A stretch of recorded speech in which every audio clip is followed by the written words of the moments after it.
والصلاة والسلام على رسول الله وعلى آله وأصحابه أجمعين। বাংলাদেশ জামাত ইসলামী ঢাকা মহানগরী দক্ষিণ কর্তৃক আয়োজিত আজকের এই 21 যে স্মরণীয় একটি তারিখ 21শে ফেব্রুয়ারি আন্তর্জাতিক ভাষা দিবস। এই ভাষা দিবসকে কেন্দ্র করে আলোচনা সভার সম্মানিত সভাপতি বাংলাদেশ জামাত ইসলামী ঢাকা মহানগরী দক্ষিণের সম্মানিত নায়েবে আমির জনাব আব্দুস সবুর ফকির, উপস্থিত আছেন বাংলাদেশ জামাত ইসলামীর অন্যতম সহকারী সেক্রেটারি জেনারেল সাবেক এমপি জনাব ডক্টর হামিদুর রহমান আজাদ, অন্যান্য মহানগরী নেতৃবৃন্দ, সম্মানিত সাংবাদিক বন্ধুগণ, উপস্থিত একান্ত প্রিয় ভাইয়েরা, আসসালামু আলাইকুম ওয়া রাহমাতুল্লাহি ওয়া বারাকাতুহু। প্রথমে আল্লাহ তাআলার কাছে দোয়া করি যারা বাংলাদেশের সম্মানের জন্য বাংলা ভাষাকে বাংলাদেশে জাতীয় ভাষা শুধু নয়, শিক্ষার একটি বাহন হিসাবে প্রতিষ্ঠিত করেছেন এবং যাদের কারণে এই ভাষা একটা আন্তর্জাতিক মান লাভ করেছে, সেই সমস্ত শহীদ এবং আহত সকলের জন্য দোয়া করি আল্লাহ তাআলা যেন তাদেরকে মাফ করে দেন এবং তাদেরকে যেন পুরস্কৃত করেন। আমি প্রথম কথা বলতে চাই, কোরআন মাজিদের সূরা ইব্রাহিমের 4 নম্বর আয়াতে যে কথাটি এতক্ষণ আলোচনা আপনারা শুনেছেন, ওটাকে একটু কেন্দ্র করে একটু বলতে চাই। আল্লাহ তাআলা বলছেন, বিসমিল্লাহির রহমানির রহিম, আমা আরসালনা মির রাসূলিন ইল্লা বিলিসানি কওমিহি লিয়ুবায়্যিনা লাহুম। আল্লাহ তাআলা কোনো নবী প্রেরণ করেন নাই, অর্থাৎ সকল নবী প্রেরণ করেছেন সে দেশের যে ভাষা, সেই ভাষাভাষী করেই আল্লাহ তাআলা নবীকে পাঠিয়েছেন। লিয়ুবায়্যিনা লাহুম, যাতে এই কথাগুলো বিস্তারিত ব্যাখ্যা করে মানুষকে বুঝাতে পারেন। সেজন্য স্বজাতির মধ্যে স্বজাতির নবীও পাঠিয়েছেন আল্লাহ তাআলা, ভাষা এক করেই পাঠিয়েছেন। ফায়ুযাল্লুল্লাহু মান ইয়াশা ওয়া ইয়াহদি মান ইয়াশা ওয়া হুয়াল আজিজুল হাকিম। এটা জানার পরে কিছু লোক গোমরাহ হবে, জানার পরেও গোমরাহ হতে পারে, আবার আল্লাহ তাআলা হেদায়েতও করেন। তো মূল কথা হচ্ছে, যে কোনো জিনিস বোঝার জন্য আগে সেটা পড়তে হয়, আর সে পড়াটা বুঝে বুঝে পড়া হতে পারে। এখন কোরআন মাজিদ নাজিল করা হয়েছে, আল্লাহ তাআলা নাজিল করেছেন আরবি ভাষায়। আমরা যদি এটাকে বুঝতে চাই তাহলে অবশ্যই আমাদের ভাষাতে বুঝতে হবে। মাতৃভাষা, সকলের মায়ের কথাকেই বলা হয় মাতৃভাষা। মা আমাকে শিখিয়েছেন, অতএব এটা মাতৃভাষা। এখন আমাদের দেশে মহাবিদ্যালয় আর কলেজ, কোনটাকে মাতৃভাষা আপনি বলবেন? যদি বলেন মহাবিদ্যালয়, মা এটা আমাকে শিখাই না, আমাকে কলেজটা শিখিয়েছে। বাস্তবতা এটাই, যেটা বোঝা যায় সেটাই ভাষা, যেটা বোঝা যায় না ওটা আমার ভাষা নয়। এই সূত্র ধরে যদি আগাই তাহলে আমাদেরকে এই দিবস থেকে কিছু শিক্ষা গ্রহণ করতে হবে। আমাদের ডক্টর হামিদুর রহমান আজাদ ভাই বিস্তারিত কথা বলেছেন, আমি বিস্তারিত যেতে চাই না। আমি প্রথম যেটা বলতে চাই, ভাষা আল্লাহর নিয়ামত, আর আল্লাহর নিয়ামত এই ভাষাকে সত্যিকার শুকরিয়া আদায় করতে হলে আল্লাহর প্রেরিত কিতাবকে বুঝতে হবে, পড়তে হবে, জানতে হবে। এবং শুধু জানাই সীমাবদ্ধ নয়, এটাকে আমাদের জীবনকে সেভাবে জীবনে বাস্তবায়ন করার জন্য চেষ্টা করতে হবে। মুহাম্মদুর রাসূলুল্লাহ সাল্লাল্লাহু আলাইহি ওয়াসাল্লাম কোরআন পড়েছেন, বুঝেছেন, বুঝিয়েছেন এবং এটাকে বাস্তবায়িত করেছেন। বাংলাদেশে কোরআন কিছু সংখ্যক লোক পড়ে, আর অধিকাংশ লোক পড়ে না।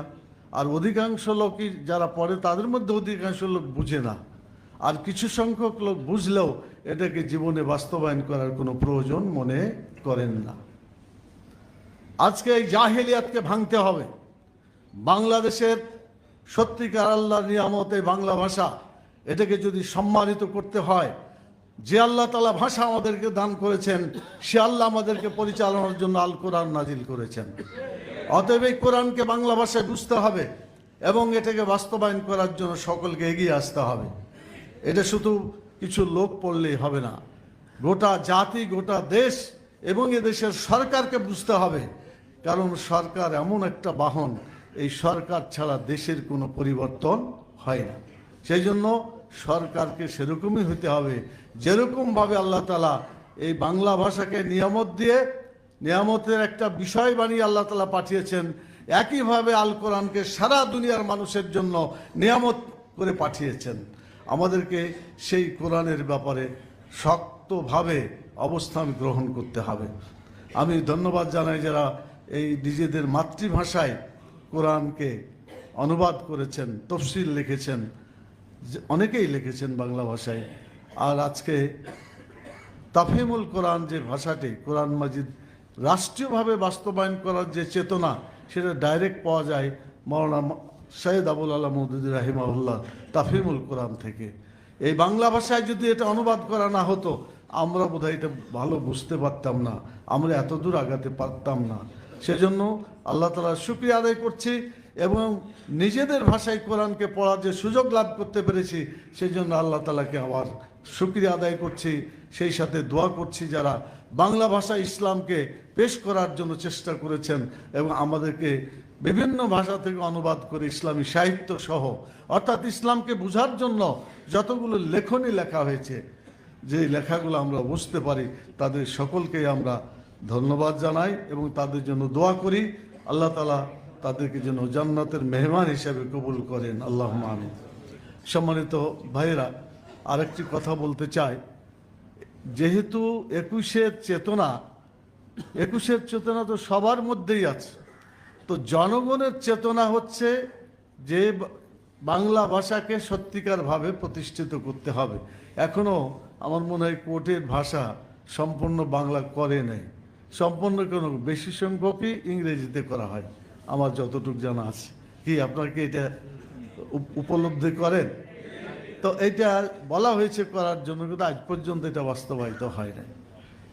এরপরে আমরা দেখি যে অন্য ভাষায় কথা বলতে মানুষ একটু বেশি মনে করে যে আমি একটু ভালো কিছু জানি, এই জন্য বাংলা ভাষায় না বলে ইংরেজিতে ওটা বলে দেয়, মনে করে যে সে অনেক বেশি মর্যাদাবান।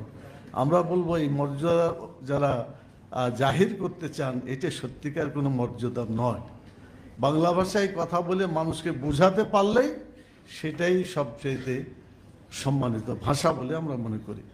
তাই জন্য আমি আজকে দাবি করব, বাংলা ভাষার সর্বস্তরে বাংলাদেশে বাংলার ব্যবহারটা সর্বস্তরে প্রচলন করা দরকার।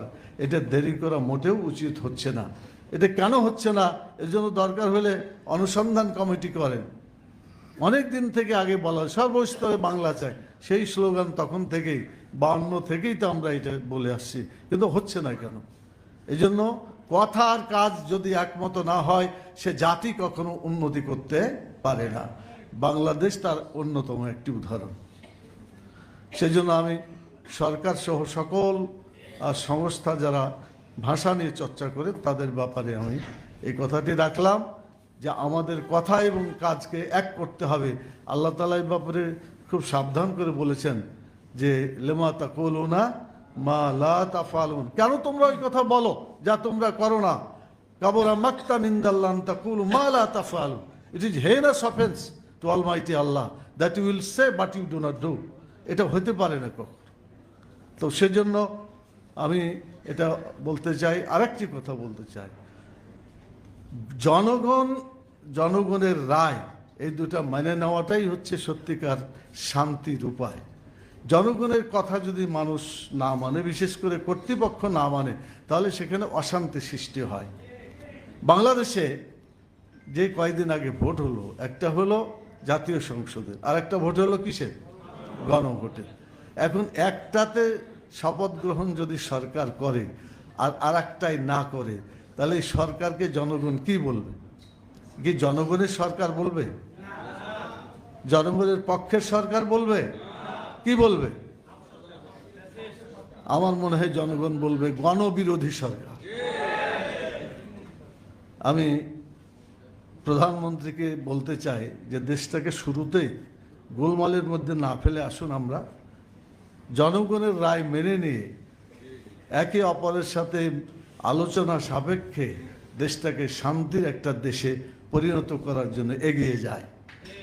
একজন জাতীয় সংসদ সদস্য নির্বাচিত হয়, আল্লাহ শুকরিয়া আদায় করছি।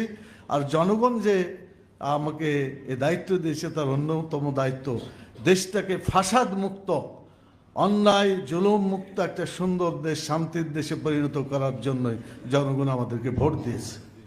এজন্য যা করলে দেশে শান্তি হবে, যা করলে দেশে ঐক্য হবে, ঐক্য, শান্তি, শৃঙ্খলা, এই তিনটা খুবই মূল্যবান জিনিস। যে দেশে ঐক্য নাই সে দেশে শান্তি নাই।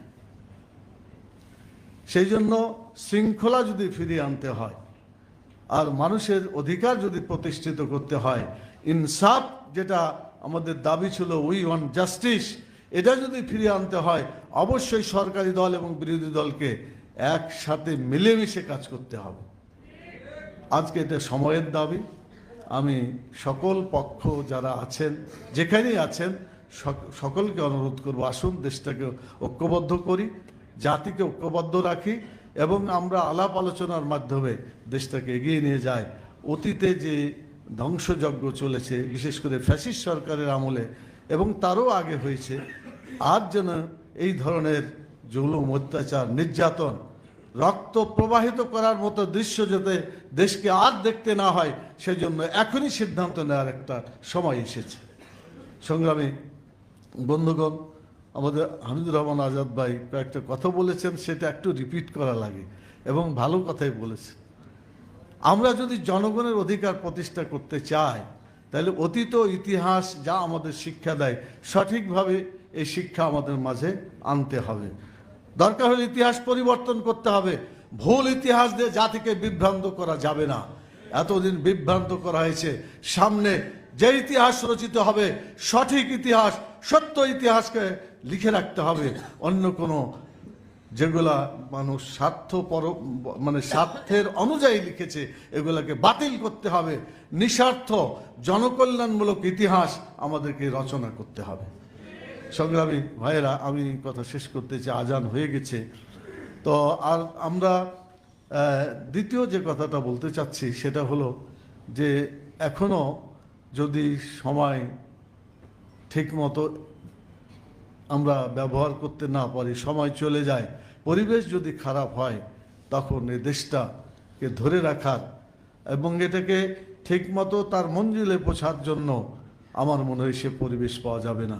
এই জন্য সময় এখনই আলোচনা করে সিদ্ধান্ত করে গণভোটকে মেনে নিতে হবে।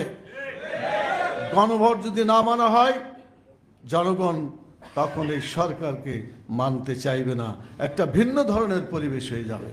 সেই জন্য আমরা অনুরোধ করব, সময় আছে। সেদিনই নির্বাচন কমিশন শুধু শপথ পড়িয়েছে, এটা যথেষ্ট নয়। যে কোনো ব্যক্তি সংবিধানের অনুযায়ী শপথ দিতে পারে। এই সামনে নির্বাচন যেগুলা আমাদের ফলাফল হয়েছে, আমরা জামাত ইসলামীর পক্ষ থেকে আমরা কিন্তু সবটাই আমরা শপথ গ্রহণ করেছি। জাতীয় সংসদের শপথ আমরা গ্রহণ করেছি। গণভোটের যে জুলাইয়ের যে গণভোট নেওয়া হয়েছিল সেটাও আমরা শপথ গ্রহণ করেছি। কিন্তু যারা গ্রহণ করে নাই তারাকে আমরা অনুরোধ করব, সময় এখনো আছে, মেহরবানি করে এই শপথটা নিয়ে জনগণের কল্যাণে আসুন আমরা সবাই মিলে আমাদের প্রচেষ্টাকে নিয়োগ করি।